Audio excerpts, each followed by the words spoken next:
తట్టుతున్నాడు. నేను వాక్యం ద్వారా ఎందుకు నిర్లక్ష్యం అని అందు గురించే ప్రకటన గ్రంథం చూస్తే, బైబిల్ గ్రంథం ప్రకటన గ్రంథం 3వ అధ్యాయం చూస్తే ఇక్కడ అంటాడు, ఏమంటాడంటే, మరి నేను తలుపుల వద్ద నిలుచుండి తట్టుచున్నాను, ఎవడైనా నా స్వరం విని తలుపులు తీసినలా నేను అతనితో కూడా భోజనం చేసేదను. హృదయ పని తలుపులు తట్టుతున్నాడు. మీ హృదయాన్ని మెలికాలి, ప్రజల్ని హృదయాన్ని తట్టుతున్నాడు. నా కుమారుడా, నా వైపు తిరుగు, నేను తట్టుతున్నాడు. నీ చెడు గుణాలు చంపుకో, చెడు అలవాటు మానుకో అంటున్నాడు. యోహాను భక్తుల ద్వారా పద్మస్ దీపంలో యోహాను భక్తులు హృదయాన్ని తట్టుతుంది దేవుని వాక్యం. తాగుబోతులు, తిట్టిపోతులు, తిరుగుబోతులకు తడుతుందా? వాళ్ళు మనస్సాక్షి చంపుకొని బతుకు. వాళ్ళు ఎందుకు బతుకుతున్నారో వారికి తెలియదు. మనుషులు ఎందుకు బతుకుతున్నారో వాళ్ళకి జంతువుల కంటే ఘోరంగా బతుకుతున్నారు. మానవత్వాన్ని మరిచి మంట కలుపుతుంది సమాజం. అందుగురించి ఈ సమాజానికి దేవుని వాక్యం అర్థమైంది, దేవుని వాక్యం అవసరమైంది.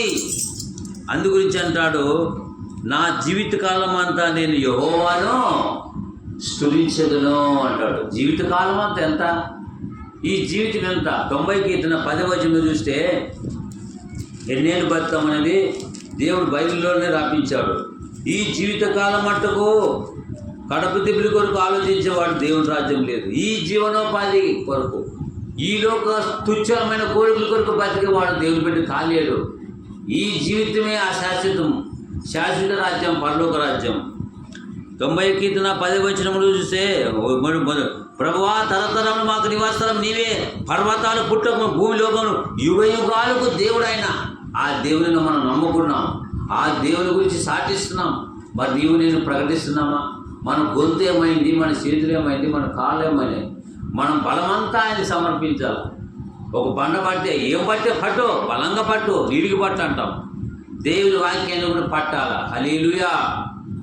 పట్టుదలతో పట్టుకునము నా అర్థ.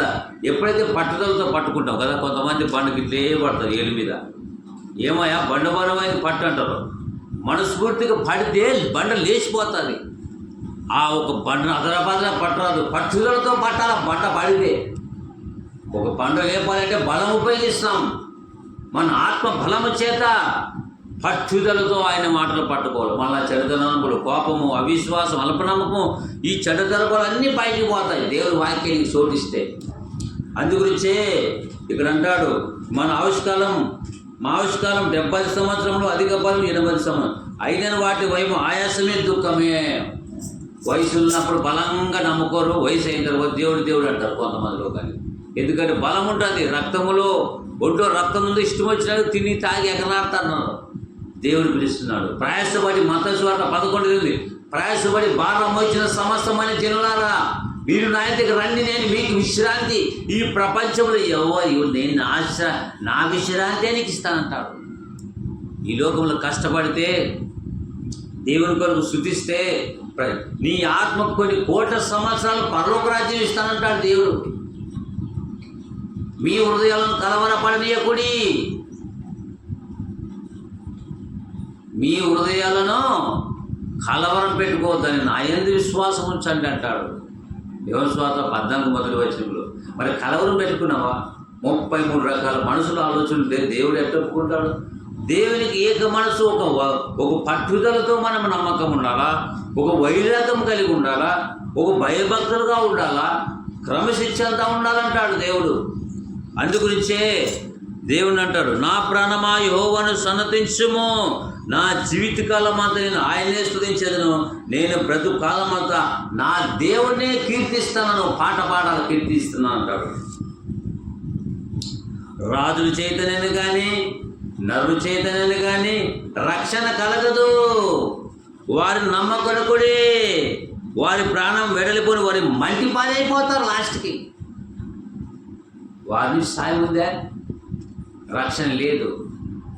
రక్షణ యెహోవాను గురించి స్వాస్థ్యం.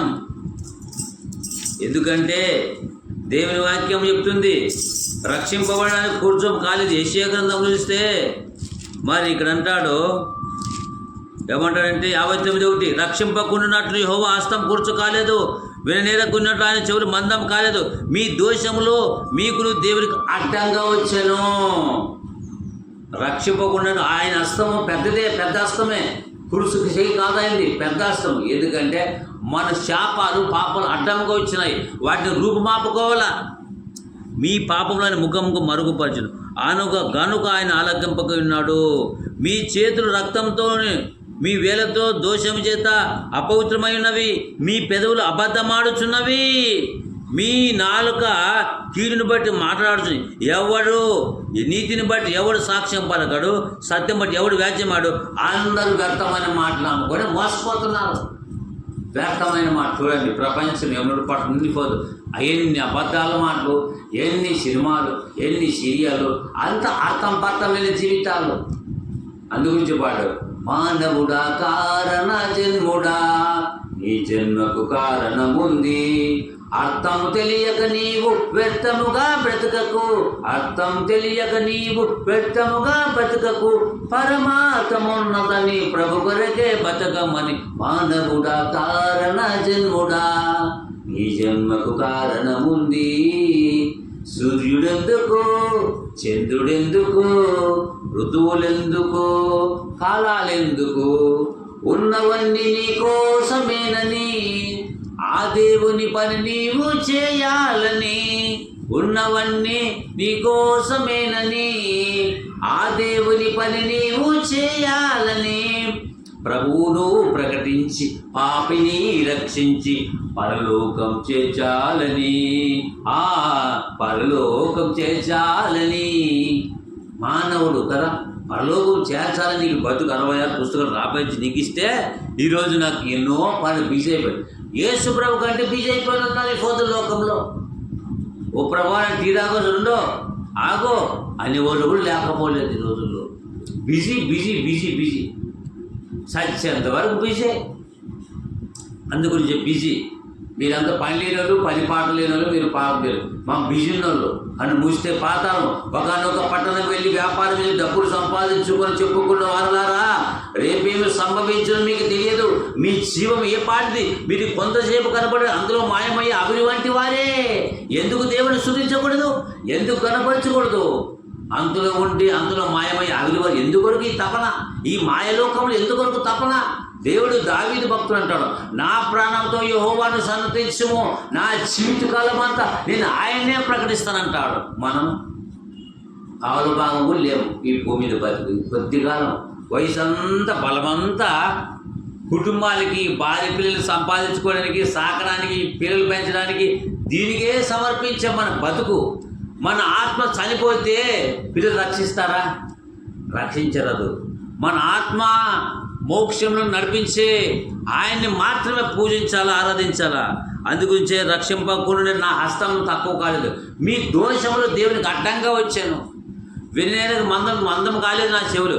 మీ దోషాలు, మీరు వ్యర్థమైన మాటలు నమ్ముకొని సత్యం గురించి పలికేవాళ్ళు లేక అందరూ వ్యర్థమైన మాటలు నమ్ముకొని మోసపోతున్నారట. వ్యర్థమైన మాటలు, అబద్ధ మాటలు మానుకొని దేవుని వైపు తిరగాలని దేవుడు కోరుకుంటున్నాడు. నా కుమారుడా, నేను తట్టుతున్నాను, నీ హృదయాన్ని తట్టుతున్నాను. నీవు నాకు చోటిస్తే నీలోకి వచ్చి నేను నిలబడతాను, భోంచేస్తానంటాడు. అందుగురించే ఈ దావీదు భక్తుడు దేవుని వాక్యాన్ని నమ్మాడు కాబట్టి దేవుని స్తుతించాడు. ఏమంటాడంటే, నా జీవితకాలం అంతా నేను యెహోవాను స్తుతించేదను. రక్షణ యెహోవా వల్లనే కలుగుతుంది, ఎవరు కాదు. రాజుల చేతనను నరుల చేత రక్షణ కలదు. వారు నమ్ముకోండి, వారి ప్రాణం మంటి పాలైపోతుంది. మంటి పాలే కదా అయిపోయింది. మన్నుకు మన్నైపోతుంది, ఆత్మ వేరైపోతుంది. మట్టిలోకి మన్నైపోతాము. మంచివాడు చెడ్డవాడు, ఆత్మ దయచేసి ఆయన ఎదురుగా పోతుంది. ఈ శరీరం ఎంతకాలంలో ఉంటాం?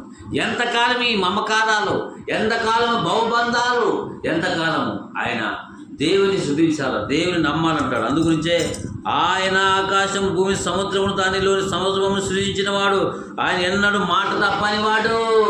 నీకు పరలోక రాజ్యం ఇస్తానని నమ్మకంగా ఉంటాడు. మాట తప్పని వాడు. మనం మాట తప్పుతాం, దేవుడు మాట తప్పేవాడు కాదు. అందుగురించే ప్రియులారా, నా ప్రాణమా యెహోవాను సన్నతించమంటాడు. నా జీవితకాలం అంతా ఆయనే స్తుతించేదను. చూడండి, సూర్యుడు, చంద్రుడు, గాలి ఇవన్నీ స్తుతిస్తున్నాయి. టైం ప్రకారం ఎవరైనా పెట్రోల్ పోస్తున్నారు సూర్యుడికి, డీజిల్ కొడుతున్నారు ఎవరైనా సూర్యుడికి. అవి దేవుడు చెప్పినట్టు నడుచుకుంటున్నాయి. కానీ మనిషి అన్ని తెలివి ఉండి కూడా దేవుని మాటలు నిమించుకోకుండా కారణాలు చెప్పి దేవుని దగ్గర రాకుండా కాలగర్భంలో కలిసిపోతున్నాడు. సూర్యుడు ఎప్పుడైనా ఒక గంట లేట్ అయినాడా? సూర్యుడు ఒక రోజు తేడా అయినాడా? ఒకరోజు సూర్యుడు లేకుంటే అల్లోకలమైతే లోకము. మరి నీకు బాగుండాలని మంచి సూర్యుడు ఎండ ఇస్తే, సూర్యుడు చంద్రుడు ఇవన్నీ నీకు ఇస్తే, మరి నువ్వు ఎవరి కొరకు బతుకుతున్నావు ప్రియులరా? ఆలోచించండి. దేవుని కొరకు బతకాల, దేవుని రాజ్యం కొరకు బతకాలని అంటున్నాడు కదా. అందుగురించే ఈ యొక్క సమయంలో వాడి సంకల్పం నాటి నశించిన ఎవరికి యాకోబు దేవుడు సాయం, ఎవరు తమ దేవుడిని యెహోవా మీద ఆశ పెట్టుకున్నవాడుగా, దేవుడి మీద ఆశ పెట్టుకున్నవాడు ధన్యుడు. ఇప్పుడు లోకం మీద ఎవరు తాపుతారా, ఎవరు ఇస్తారా, ఎవరు చికెన్ ఇస్తారా, ఎవరు మటన్ ఇస్తారా, ఎవరు బ్యాన్ తాపుతారా, కదా ఏ టీ కప్పులకి వాళ్ళకి ఏమి తెలియదు కదా, టైం పాస్ కాదు. నెదర్ ప్రాంతంలో రోజుగా ఒక టీ కప్పు పొద్దున్న నుంచి టీ కప్పుకి ఆశపడతారు. ఒక ఎంత పడుతుంది? 5 రూపాయలు పడుతుంది ఒక టీ కప్పు. దానికి బానిసలాగా తాపడతారు. ఎంత విచారకరం, ఎంత దిగజారిపోయినాడంటే మనిషి అంత దిగజారిపోయి బతుకుతున్నాడు. ఎంత విచారం. ఎందుకంటే వాళ్ళు దేవుని భయం లేని వాళ్ళు, దేవుని భక్తి లేని వాళ్ళు. నా కుమారుడా, నా వైపు తిరుగుతావా, నీలోకి వస్తానంటాడు యేసు ప్రభువా. నీవు నా వైపు తిరిగితే, నీ వైపు తిరుగుతావు. ఒకసారి ఆలోచించండి. అందు గురించి రక్షిస్తానంటాడు. నమ్మి బాప్తిసం తీసుకున్నాడు. నమ్మడానికి శిక్ష విధింపబడను. నువ్వు నమ్మాలా, బాప్తిసం తీసుకోవాలా. నమ్మి బాప్తిసం తీసుకున్నావు, నమ్మడానికి శిక్ష, నరక శిక్ష. అంటే నమ్మేది ఒకటి, బాప్తిసం ముంచుడు తీసుకోవాలి. మనం జీవితం మనం చేసిన పాపాలను కొట్టుకొని పోతే బాప్తిసం సమాధి చేయుట. ఎవరైతే బాప్తిసం తీసుకొని దేవుని కొరకు బతుకుతారో పరలోక రాజ్యం ఇస్తాడు. పాప క్షమాపణ, రక్షణ భాగ్యం ఇచ్చాడు. అందుగురించే రాజు చైతన్యం కానీ నరు చైతన్య రక్షణ కనగదు. వారి నమ్మకనుకుడు పౌలు చెరసాలలో ఉన్నప్పుడు పాటలు పాడుతుంటే బంధకాలరా. చెరసాల నాయకుడు, అయ్యా నేను రక్షణ పొందాలంటే ఏం చేయాలా? ముందు నీ ఇంటి నీతో రక్షణ పొందంటాడు. చెరసాల జైల్లోకి వేసినాడు. పాటలతో ప్రార్థిస్తుంటే చెరసాలే తెగిపోయింది. ప్రార్థనలో శక్తి ఉంది. స్టేషన్లో వేసినటువంటి పౌల్ని, భక్తుల్ని చెరసాలే బద్దలైపోయినాయి. చెరసాల నాయకుడు, నేను రక్షణ పొందాలంటే ఏం చేయాలంటే, నేను రక్షణ పొందాలని ఏం చేయాలంటే, నీవు నీ ఇంటి వారందరూ నీ పాపములు కడిగి వేసుకుని దేవుని బిడ్డగా ఉన్నాడు. చెరసాల నాయకుడు కత్తి చూసుకున్నాడు. అంత ఖైదీలు పారిపోయినారు. నాను ఏం చేయాలా అని తన ఆత్మహత్య చేసుకోతుండగా, అయ్యా నువ్వేం చేయదు, నేను ఇక్కడే ఉన్నానంటాడు పౌలు. అయ్యా నేను రక్షణ పొందాలంటే ఏం చేయాలంటే, పౌలు చెప్పినట్ట మరి ముందు విశ్వాసం ఉంచు, ప్రభు యేసుక్రీస్తును నమ్మకం చేద్దాం. మరి విశ్వాసం ఉంచాలి. మనం కూడా బాప్తిసం తీసుకోవాలి, క్రీస్తు కొరకు బతకాలి. లోకం మాయ. కానీ నరుల చేతులని కానీ రాజు చేతులు రక్షణ గల వారి నమ్మకులు వారి ప్రాణం వెళ్ళిపోవడం దేవుడు చెప్పాడు. ఈ లోకం మాయలోకము. ఎగలాడుతూ ఎంజాయ్ చేస్తూ తినచ్చు తాగుతూ ఎగలాడుతూ కను మూస్తే పాతాళం ఉంది. దేవుని భయములను వీడియో చూస్తే మనకు అర్థమవుతుంది. వారు వాక్యాన్ని విని నిర్లక్ష్యం చేసేవారు. దేవుని భయం లేని వాళ్ళు వీడియో చూస్తే అర్థమవుతుంది మనకి. తలంచుదాం, ప్రార్థన చేసుకున్నాం. తలవచ్చండి. దేవా ఇంతవరకు చూశారు, విన్నారు. భయంకరమైన దినాల్లో దుష్టులు దేవుని మధ్య అందరూ పాతాళానికి పోతారు. ఇరుకు మార్గం కడు మూస్తే పాతాళం, భయంకరమైన వేదనకరమైన స్థితిని చూశారు, విన్నారు కదా. నీవు అటువంటి పరిస్థితిలోనికి పోకూడదని దేవుడిని నిత్య జీవం వేయడానికి ఇచ్చాడు. రక్షణ యెహోవాది, నీ ప్రజల మీదకి ఆశీర్వాదం వచ్చును. దేవుని వాక్యం చెప్తుంది. నరుడు చేతనైనను రాజుల చేత రక్షణ కలదు వారిని నమ్మకుడి అని లేఖనం చెప్పింది. ఇందాక వాక్యం విన్నావు, గ్రహించావు. పాతాళం అంటే ఎలా ఉంటుందో చూసావు, విన్నావు కదా. ఇప్పుడే నేను బతుకు మార్చుకో. ఆయన ఉరుగొందు, మరి రామణ్యులు, శ్రీను, వెంకటేష్, మీ బతుకులు మార్చుకోండి. నల్లప్ప, నీ జీవితంలో యేసుక్రీస్తుని ఇందాక చూశారు, విన్నారు, గ్రహించారు. మారు మనసు పొంది పాపక్షమణ పొంది నమ్మి పాపం తీసుకుంటే నీకు పరలోక రాజ్యం అర్హుడవుతుంది. లేకుంటే పాతాళానికి. అందుగురించి ఈ యొక్క సమయంలో దేవుని వాక్యం నీవు ఆలోచించుకో. ప్రార్థన చేస్తున్నాం. ప్రేమల తండ్రి, నీ పాదాలకు స్తోత్రాలయ్యా. చెప్పిన మాటలు వేస్ట్ కాకుండా వారి మనసు దాచిపెట్టండి. విత్తబడిన వాక్యం వృధా కాకుండా అందరి హృదయాలు నీరు కట్టి ఫలించే భాగ్యం దయచేయండి. నా ప్రాణమా యెహోవాను సన్నుతించుము, నా అంతరంగ సమస్తమా ఆయన చేసిన ఉపకారములు దీని మరొకటి చెప్పిన గొప్ప దేవానికి స్తోత్రం. నా జీవితకాలం అంతా నేను దేవుణ్ణే స్తుతించదని చెప్పాడు. భక్తుడైన దావీదు దేవుని స్తుతించాడు. లోక సంబంధ ధనవంతుడు ప్రాణంతో తినుము తాగము సుఖించుము అని పాతాళం పోయాడు. పాతాళంలో వేదన పడుతున్నాడు. దేవ ఎంతోమంది నశించిపోతున్నవారు కన్ను తెరిపించండి అయ్యా. ఎవరికైతే ఈరోజు కరపతి గారు మాట్లాడండి. విత్తబడిన వాక్యం అందరి మనసు దాచిపెట్టి యేసును బట్టి ప్రార్థన చేస్తున్నాం తండ్రి. ఆమేన్.